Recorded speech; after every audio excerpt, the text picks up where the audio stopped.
ശ്രീ കലിയു ശശി, ഇപ്പോൾ മേനോൻ സാർ പറഞ്ഞതുപോലെ താരങ്ങൾ തന്നെ മുൻകൈ എടുക്കണം അല്ലേ, അവർ തന്നെ വിചാരിക്കണം.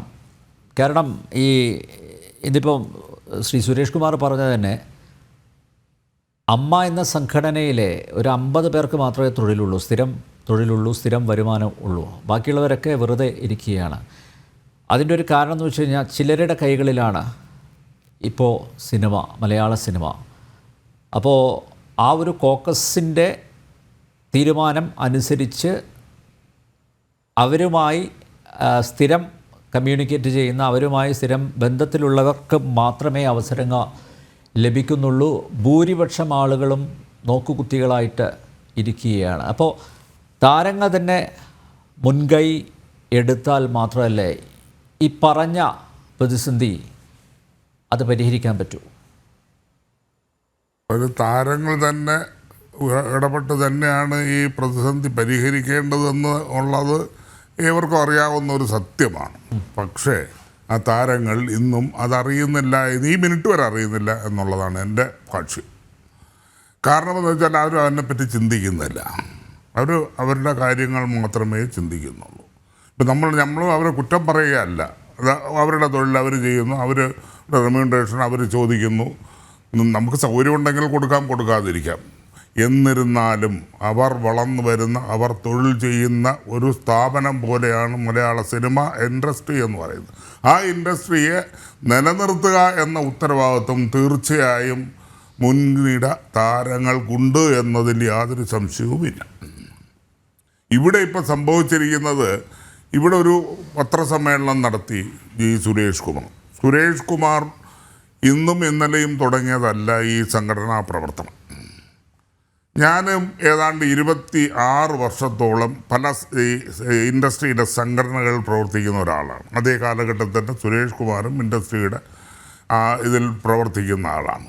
ഇപ്പോഴും സുരേഷ് കുമാർ ഈ ഭരണസമിതിയിലുള്ള ആളാണ്. ഞാൻ ഇത്തവണത്തെ ഭരണസമിതിയിൽ നിന്ന് ഒന്ന് മാറി നിന്നു എന്നുള്ളതേ ഉള്ളൂ. ഞാൻ കേരള ഫിലിം ചേംബറിൻ്റെ വൈസ് പ്രസിഡൻ്റാണ്. അപ്പോൾ അവിടെ നടന്നത് എന്തെന്ന് വെച്ചാൽ, അവിടെ ഒരു എക്സിക്യൂട്ടീവ് കൂടി. എനിക്ക് ഈ സംഘടനാ പ്രവർത്തകനായതുകൊണ്ട് ഞാനിതെല്ലാം അക്ഷരാർത്ഥത്തിൽ കാണുന്നതുകൊണ്ട് ഞാൻ പറയുകയാണ്. അവിടെ ഒരു എക്സിക്യൂട്ടീവ് കൂടി. അവരിത് ചർച്ച ചെയ്ത് ഒരു തീരുമാനമെടുത്തതിന് ശേഷം ഒരു സംയുക്ത യോഗം വിളിച്ചു കൂട്ടി. അതായത് ഈ ട്രേഡിൽ നിൽക്കുന്ന പ്രദർശനശാലകളുടെ ഉടമസ്ഥർ, അതായത് ഫിയോക്ക്, ഡിസ്ട്രിബ്യൂട്ടേഴ്സ്, അവർ, സാങ്കേതിക വിദഗ്ധരുടെ സംഘടനയായ ഫെഫ്ക എന്നിവരെ അങ്ങനെ തുടങ്ങിയ എല്ലാ സംഘടനകളെയും വിളിച്ചു കൂട്ടി. അമ്മയെയും വിളിക്കണമെന്നുണ്ടായിരുന്നു. പക്ഷേ അമ്മ ഈ യോഗത്തിൽ വിളിച്ചേണ്ട കാര്യമില്ല. കാരണം അഡ്ഹോക് കമ്മിറ്റിയാണ് അവിടെ ഭരിക്കുന്നത്.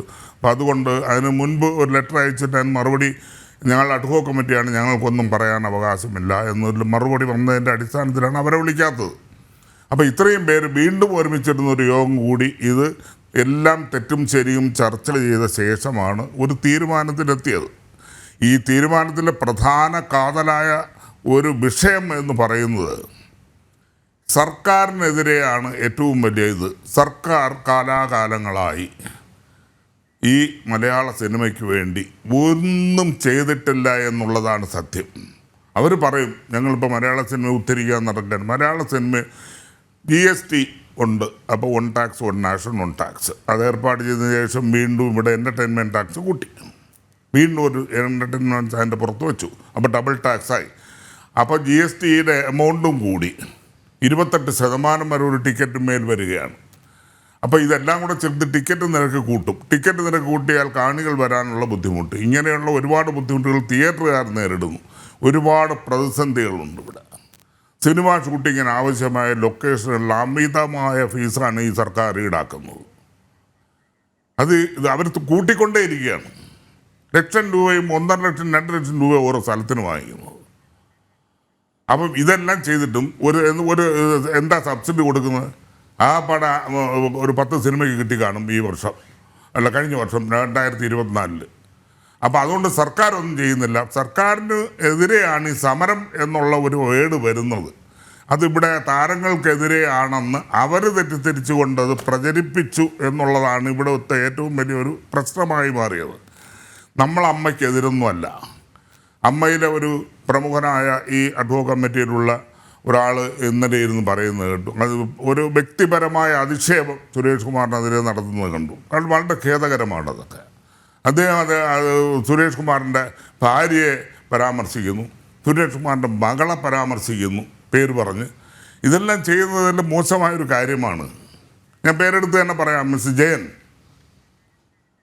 എന്ന് പറയുന്ന ആൾ, ജയൻ ചേർത്തല, അതെ, അദ്ദേഹമാണ് കീർത്തി സുരേഷ്. നാണമില്ലേ നിങ്ങൾക്ക്? നിങ്ങളുടെ മകളല്ലേ കീർത്തി സുരേഷ്, നിങ്ങളുടെ ഭാര്യയല്ലേ മേനക?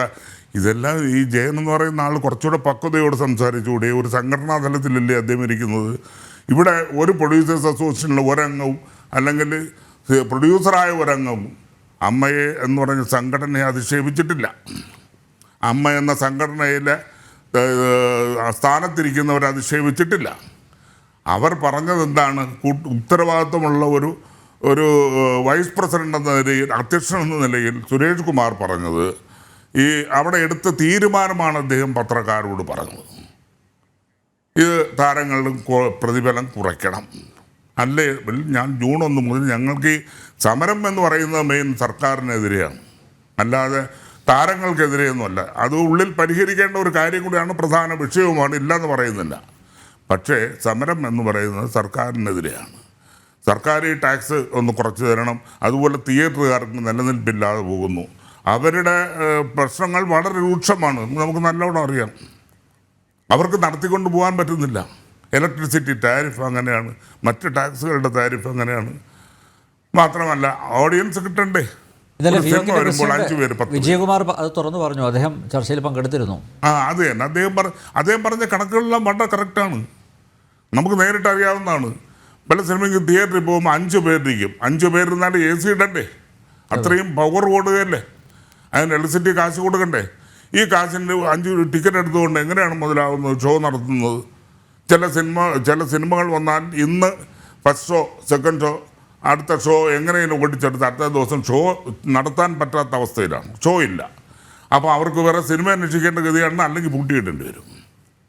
ഈ അവിടെ ജോലി ചെയ്യുന്നവർക്കെല്ലാം മാസം കൃത്യമായി ശമ്പളം കൊടുക്കണ്ടേ? അതുപോലെ ടാക്സ് അടയ്ക്കണ്ടേ? ഇതെല്ലാം ചെയ്യണ്ടേ? അവരിപ്പോൾ ആധുനികവൽക്കരിച്ചതിൻ്റെ പശ്ചാത്തലത്തിൽ അവർക്ക് ബാങ്കിൽ നിന്നും മറ്റുമായി ലോൺ എടുത്ത സ്ഥിതിക്ക് ആ ലോണിന് പലിശ അടയ്ക്കണ്ടേ? അപ്പോൾ അവരും വളരെ ബുദ്ധിമുട്ടിലാണ്. അത് സർക്കാർ എന്തെങ്കിലും സഹായങ്ങൾ ചെയ്തേ പറ്റൂ. അത് ചെയ്യുന്നില്ല.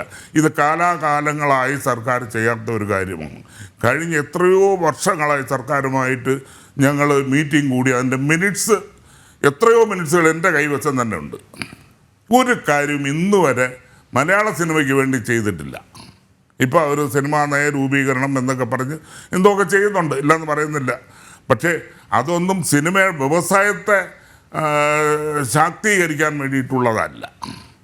അപ്പം ഇതെല്ലാം മനസ്സിലാക്കി നിലനിന്നാൽ മാത്രമല്ലേ ഉള്ളൂ നയമൊക്കെ. അതെ, ദയവ് ചെയ്ത് ഈ വ്യക്തിപരമായ പരാമർശങ്ങൾ ഈ വിഷയത്തിൽ ഒന്ന് ഒഴിവാക്കണമെന്നാണ് എൻ്റെ പ്രിയ സുഹൃത്തുക്കളോട് പറയാനുള്ളത്. ഒന്ന് ആൻ്റണി പെരുമ്പാവൂരിനോടും ഒന്ന് മിസ് ജയൻ ചേർത്തലയോടും എനിക്ക് പറയാനുള്ളത്.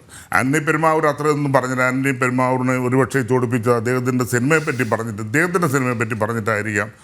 ആൻ്റണി പെരുമ്പാവൂർ എന്നും ഒരു അസോസിയേഷനിൽ പ്രവർത്തിക്കുന്ന ആൾ, അസോസിയേഷനുള്ളിൽ നിന്നും ചട്ടക്കൂടിൽ നിന്നുകൊണ്ട് പ്രവർത്തിക്കുന്ന ഒരാൾ തന്നെയാണ്, യാതൊരു സംശയവുമില്ല.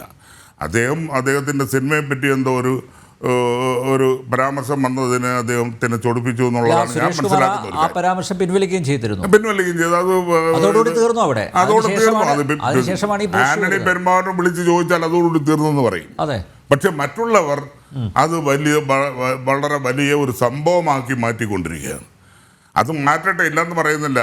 പക്ഷേ ഇവിടെ വ്യക്തിപരമായ വ്യക്തിഹത്യകൾ ഒഴിവാക്കണമെന്ന് തന്നെയാണ് പറയാനുള്ളത്. അതല്ലെങ്കിൽ അതിനുള്ള നേരിടാനുള്ള മാർഗം കണ്ടെത്തും. അതും കൂടി പറയാം.